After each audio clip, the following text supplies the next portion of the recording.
The numbers are really just telling the story of your business and telling you how well you're doing the things you think you're doing well. If you leave the door closed, you're going to perpetually think there's a tiger on the other side. 9 times out of 10, that tiger turns out to be a kitty cat. And automatically we at least 2x evaluation. Hey, Pam, welcome to the show. Thank you. I'm so glad to be here. So look, full transparency to everyone listening, we're buddies, we're pals. We've known each other for going on, 7, 8 years now? 7 years, yeah. It's been a long time. But I wanted to bring you on because you're an expert in a field that everyone tries to avoid talking about. So true. We're in a world today of a lot of noise, and we're scared about saying certain things, and we're also scared of admitting anything because the grass is always greener on everyone else's Instagram page.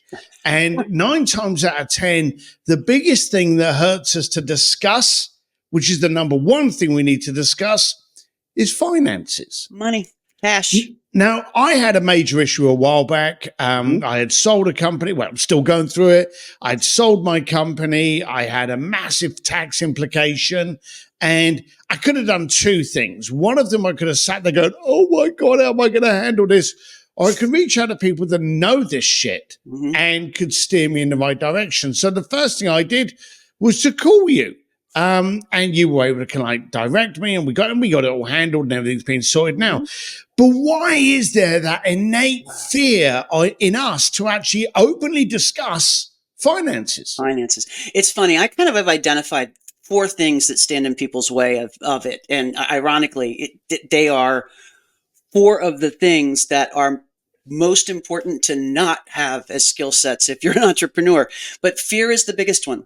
And the biggest one truly is fear. There's a couple that are mindset, and people don't want to open that door to look because they don't know what stands beyond it. So when I open that door, am I going to find out I have no cash? Am I going to find out the IRS is knocking? Am I going to find out that my business doesn't even make money? And they don't see a connection between, they see a profit and loss statement and it's like, oh, I'm making money. But they look at their bank account and it's like not going the direction it's supposed to be going. And they're afraid to connect those dots. And the way I am with fear, I've told you this before, if you leave the door closed, you're going to perpetually think there's a tiger on the other side. So you're going to just live under this dark cloud, and it's going to show up everywhere. It's going to show up when you talk to new clients. It's going to show up when you come to events. It's going to show up when you're doing your work. So my theory is we really just need to open the door. I will tell you, Steve, honestly, I've worked with so many entrepreneurs. 9 times out of 10, and I'm not exaggerating, that's not trite in this case, it's real, that tiger turns out to be a kitty cat.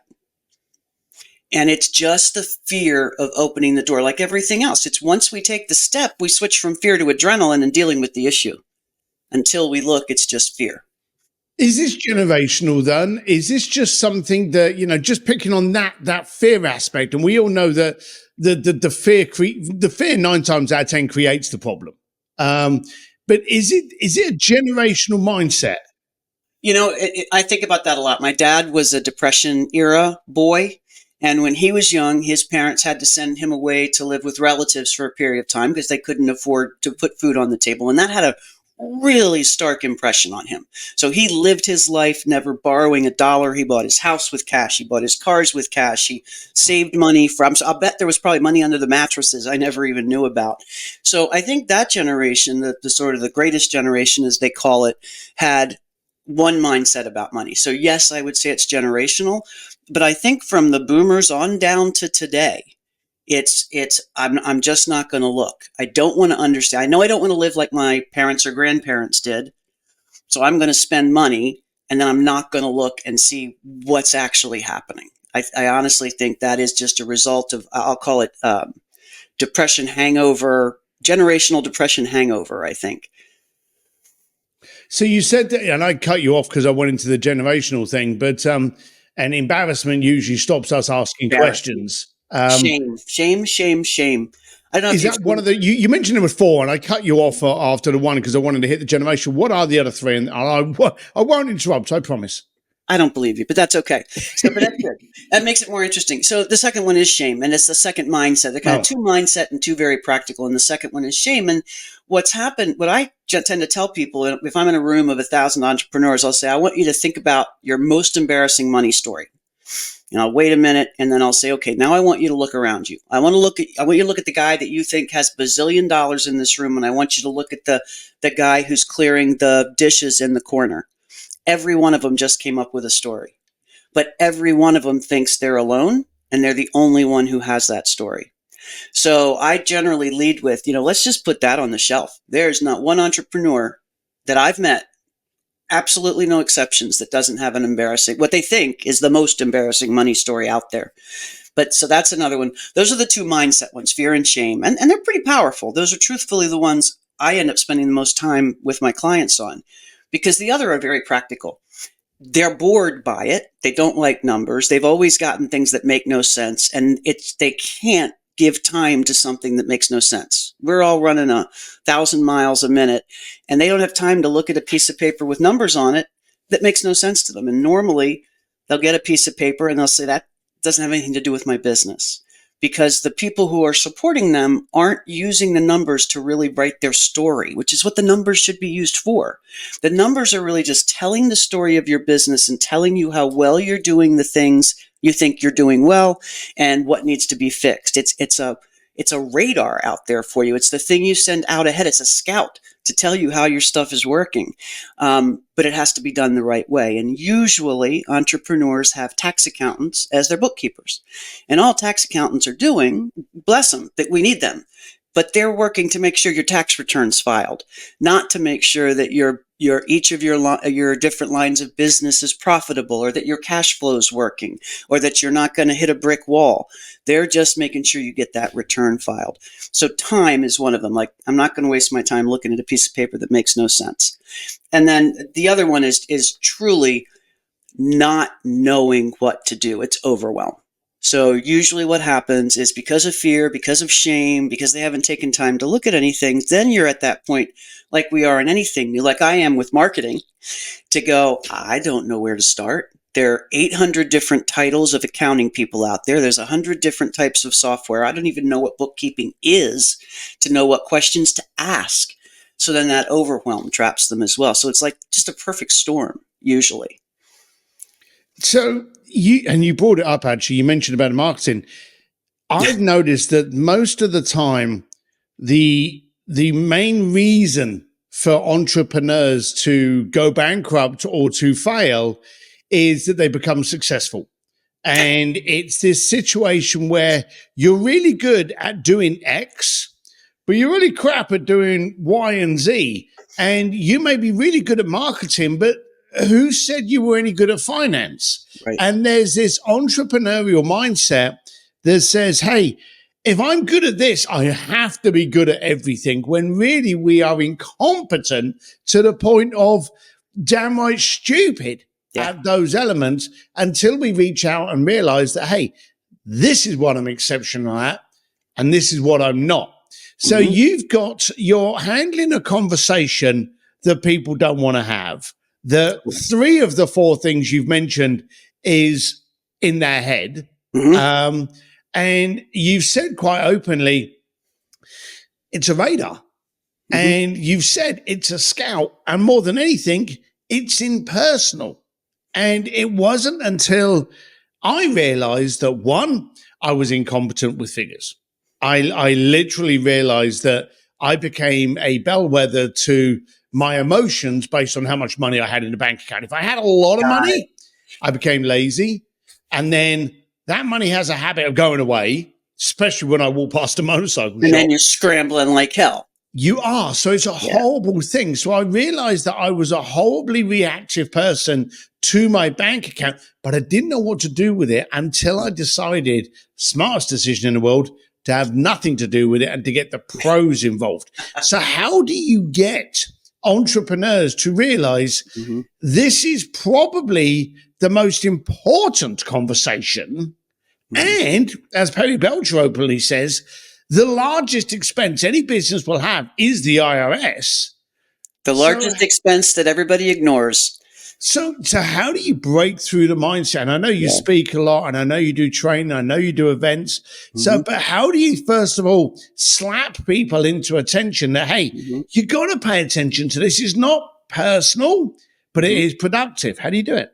Well, there are a couple things that really make it easier. And that is that most entrepreneurs, you said you kind of suck at numbers, but I'll bet you in your gut, you had a feel for how your business was doing. You might not have known what to call it, a P&L, a balance sheet, but you knew when money was coming in and when it's going out. So entrepreneurs have a gut feel for this. So if I ask some questions, I can get them to tell me what's going on in the business and very quickly translate it into, oh, here's what we need to do to make you know and be able to see forward. So most entrepreneurs have a great feel for what's happening, but they don't know, can I hire somebody? What's my allowance? How much? I know that you told me before, Claire gives you an allowance, and that's the only Yeah. way you're allowed to play with money is you get your allowance. A Yep. lot of entrepreneurs will say to me, I just want to know what my allowance is each month. And each one of them slightly different, but the bottom line is we just need to get them to the point where we appreciate the fact that they've built something really cool here. They do kind of get it. They just need somebody who can help take that information and turn it into a spotlight for them so they can see ahead. And once I'm able to have that conversation with them in their language, not accounting speak, that tends to shake it loose. Now, the other thing that shakes it loose is a letter from the IRS or, running out of cash or what I call scaling into bankruptcy. Like you said, one of the biggest things people can do is scale in a way that they think they've got all the bases covered and all of a sudden they have a cash problem and they don't know why. And having that spotlight would have changed all of that for them. So it's a matter of getting in front of as many as I can and having the conversation as early as I can. And the other thing, Steve, that's such a big deal for me that I want to get and I'm out to everybody I can. A lot of business owners think that this business they've built, its only reason is to give them a paycheck every year. They don't realize they're building value. And until they start to think about finances, they don't realize, oh, at the end of this, I don't just shut the doors. I may take this thing that's making, net income of a couple $100,000 every year, and I may be able to sell it for $1 million. They miss that piece because they don't open this door. And the analogy I have is like with marketing. So I just threw spaghetti at the wall for marketing. I had no freaking clue what to do. And then I came and worked with you guys, and you very quickly looked through it and said, oh, Pam, it's easy. We have to do these 5 things. So once you get to the point where you're so confused and you don't understand what's going on, that's when we come to you for marketing. I think it's the same time people come to me for finance help. I'm interrupting this podcast for 35 seconds to give you more value. If you are an ambitious entrepreneur looking for the opportunity in everything you come across, don't just listen to this podcast. Imagine taking part in these conversations every week. Imagine having a new network of creative and disruptive entrepreneurs to support and push you into becoming the person you can be. With this high level and exclusive community, it exists. Head to simsdistillery.com to learn more.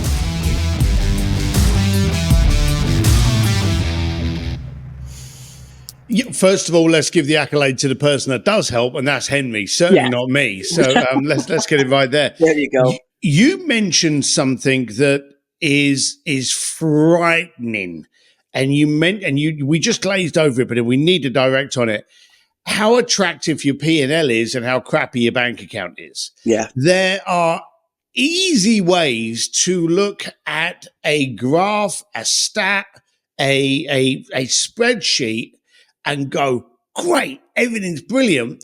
But when you don't look at everything as a picture, right, you don't realize how bad it's actually going and how wrong it is for you. I remember Joe Polish used to ask people, how much is it costing you to be in business? And are you paying to be in business? Mm-hmm. Because if you're looking at the P&L, and I had that situation, I'd have a situation where I'd be looking at the figures and they'd be like, oh, congratulations, you're on this. And I'm like, I've got no money. I'm scrambling to kind of what's going on for the next deal. Where's the disconnect? Right. And until people actually look at themselves in all elements, and again, this is what I want to drive home. And you're very, very sharp at this. And I've got to give you I've got to give you credit where credit's due. I've seen you turn people on their head by having a conversation with them because you're able to talk English. Mm-hmm. And not jargon. And you're able to talk to people in a way that they go, I understand that. And they've been able to do something about it. Right. But we're still in that fierce situation. And until we realize that, hey, just like, hey, I don't know how to do marketing. I don't know how to do a website. I don't know how to service my car. I don't know how to clean my own teeth. I don't know how to do open heart surgery. And that's not a fault of an No, entrepreneur. it's Entrepreneurs kind not. of see it as a fault, and it's not. They were never taught this. Not in middle school, not in high school, not in college if they went there, and certainly not on the streets. But It's the not thing that taught. I really love about it is it's not personal, it's fact, and it's for your Bingo. benefit. Yeah. It lets you see ahead. I made the stupid decision of thinking for many years an accountant was something you had to have, therefore, which was the cheapest one I could get. Yep. Now, I'd never have used that analogy with my eye doctor or my dentist or with someone looking after my motorbikes. I would never look at the cheapest because we knew that was the stupidest thing. But I did in financing and it bit me. Mm-hmm. And then also, as you say, there is a massive difference between an accountant and a bookkeeper and even a financial planner. They've all got different elements. Yep. And they're all looked at as costs. Right. Bingo. Until they're used correctly and they become assets. Yeah. Yeah, that's exactly right. So one of the things, well, you said so many things I want to dive in on, but the first one is on this piece. Any finance person in your business should be providing you very clearly a return on that investment in them. And I'll give you an example. So if we go in and we help somebody who's getting ready to sell their business and their financials are a mess, when they go to sell that business, the buyer is going to automatically discount how much they're going to pay for that business if they poke around at the numbers and they just kind of crumble into dust and they can't be answered. However, if you go into your first conversation with a buyer and your financials are strong, and we've done this 3 or 4 times and shocked the hell out of some buyers, and they start to poke and prod and they bring their insurance guy in and they bring their lawyer in and they're like, I know how we're going to make these crumble. And we make those stand up totally firm, and I come back at them with an answer for every question, and automatically we at least 2x evaluation sometimes, just because they don't have to factor in financial risk, financial reporting risk into what they're going to pay for the business. So I need to be able to say, look, if you're going to pay for me, I need to be able to show you some kind of return in the business, either immediately or down the road. So that should be true of every finance person. And then circling back to the fact that, give me the cheapest accountant I can get, give me the cheapest bookkeeper I can get. That's my profession's fault. We commoditize this shit. We're the ones that went out there and said, oh, I'll do it cheaper. I'll do it cheaper. And then we did the bare minimum to just make sure that you could file your tax return at the end of the day. And nobody said, oh my God, all this information that's sitting, literally all bookkeeping is, Steve, is we take what's on your bank account and your credit card statement and we tell a story from it. That's it. That's all it is.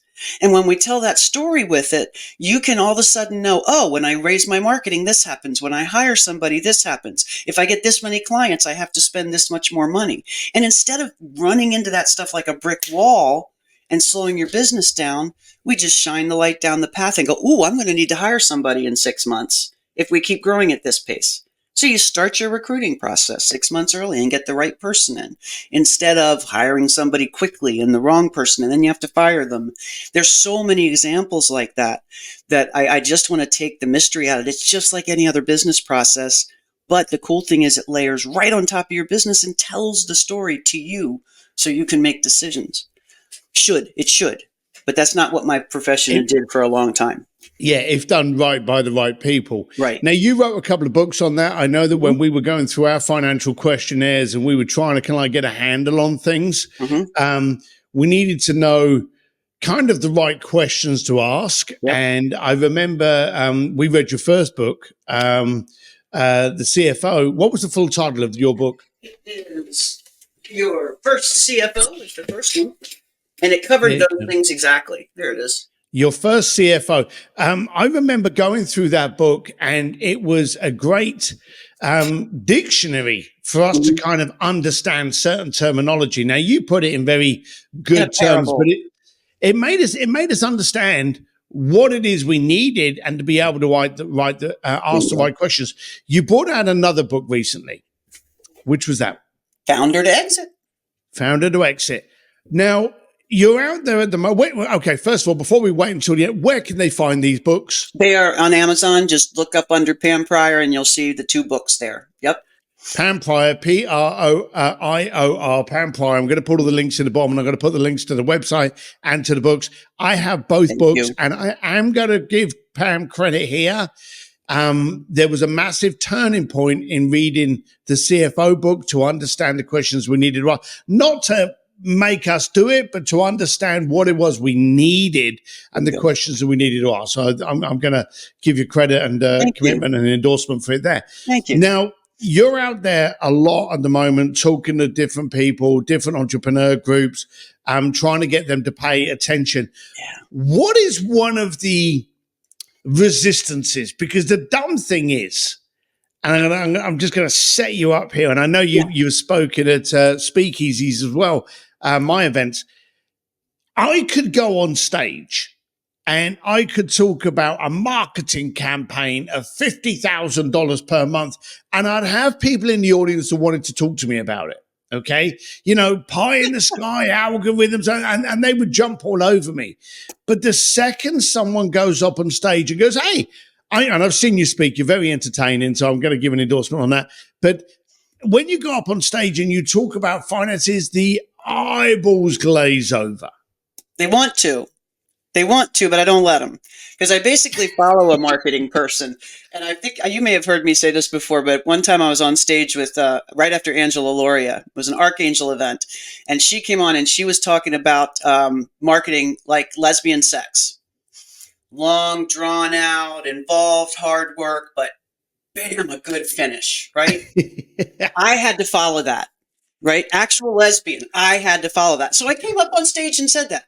But what happens on those stages, you're right. Like, you would go up before me and say we had breakouts afterwards. I would go to my little corner with my whiteboard and nobody'd come over, and everybody'd be over there for the marketing piece because it's sexy. It's fun.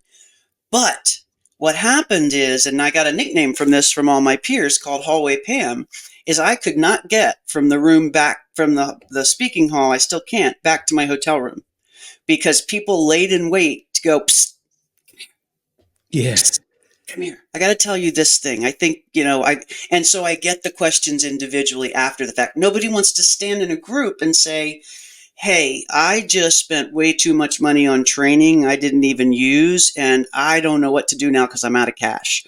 Or I really want to grow, but I don't know when I can hire somebody. But they're all just still so embarrassed for the other people to know they have these financial problems, because in these events, except yours, where quite frankly, speakeasies, where everybody is open, really transparent about, because we help each other. That's the only way we can help each other, is if we talk. A lot of these events, it's very important to put that bravado on and the appearance that says, I'm rich, I'm wealthy, I'm running a business, everything's going great. So to have somebody see you go to a corner where you might be dealing with a tax issue, people are very, very sensitive to that. And I understand it. So I take the nickname Hallway Pam to heart. So there may be some entrepreneurs out there going, hey, this is easy for you because, hey, you've got to have a successful company before you take on someone like Pam. When, and this is a stupid, easy throw question here, when should you start paying attention to your finances? Yeah, it is an easy throw question. It's at the very beginning, ideally. However, the reality is, a lot of us start these as side hustles. I was in corporate. I had a little side hustle. Did I keep track of my finances at the beginning? No. I had it coming into my checking account, going out of my checking account for expenses. But here's what happens. And if you can hear this and act on it ahead of time, you can save yourself this frustration, which sucks, which is all of a sudden I had a year where I made money, where it was profitable. I'd had losses the first couple of years because I was only half doing it. And then I finally had a profitable year and I went, oh shit, I got to get all this stuff together. And then I had to dig it out of all my personal stuff. So truly, the only reason I say you have to do it when you start, all you have to do, and I beg anybody listening to do this, just open a separate checking account. Even if that's all you do at first, that's enough. That sets you up for so much success moving down the road as your business grows. I can't even articulate all the things it helps in as you move down the road. And if you need to transfer money back and forth between personal and business, just do it. It can all be kept track of. But you've got that separate thing. And the first time you got to file taxes, all you have to do is say, oh, it's that checking account, bookkeeper. Go make me a tax return. And you're done instead of 3 days. And I've been in the room with so many people, receipt boxes underneath piles of paper, and they're like, I'll never do this again. And they won't. But if I can prevent other people from walking into that trap, I'd love to, because it sucks. Yeah, no, you're right. You know, it's a classic. Like, when should we when should we plant an oak tree 100 years ago or today? It'd be lovely to go back and to be able to avoid this mess and avoid the horses kind of like jumping out of the corral. Mm-hmm. No, so okay, so you're out there. You've got the books. What else are you doing at the moment? I'm interested in you. You know, what lights you up? What lights me up is speaking on stages and working with clients who have unique problems. This is what happened. I left corporate because I fell in love with working with entrepreneurs, because y'all are crazy as shit. Every last one of you. And each one of you is a different kind of crazy. So it keeps me really entertained. And what I enjoyed doing and always liked doing in corporate was kind of hitching up next to the CEO or the entrepreneur and getting a real feel for them. And the relationships are just amazing, Steve. That's the real thing that drives it, because then we can adapt everything we need to do on the finance side to that personality. So that lights me up. The second thing that really lights me up is speaking on stages. I love it. I love being able to watch eyeballs in the audience on the topic of finance, even right after lunch when everybody's sleepy, not roll back in their head, but to see the aha and know that they're going to go back and do something a little different than they were before, and it's going to save their ass potentially down the road. That lights me up. That and my dogs and beer, IPA. No, I've been in rooms with you. I remember one in New York, and you spoke for a short period, and I remember, again, because we've all got fantastic Instagram profiles, and we all look absolutely perfect in Instagram. And I remember you bringing out a statement, and then I remember me personally going, "Oh my God, yeah, that's me." And as I looked around the room, everyone was in the same thought.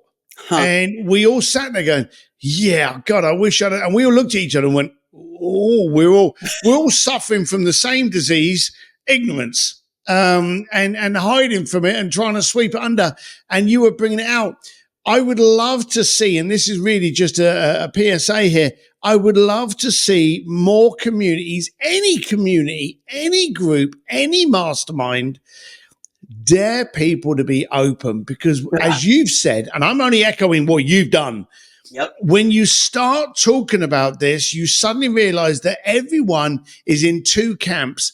They're going into it or they're just coming out of it. And Always. So everyone in the room can either, can like cry that they're worried about this, while listening to everyone that's gone through it go, hang on, don't worry, because this is where you need to go. And here's the dumb thing. As you've said, any entrepreneur on the planet has gone through it, or they're just about to. I think it's a badge of honor, frankly. It's not new, is it? It's like going, oh, you got to pay a tax bill. We all do. And if you don't, then you don't have to, because you're now serving time in a tiny little box. Or you're not making money.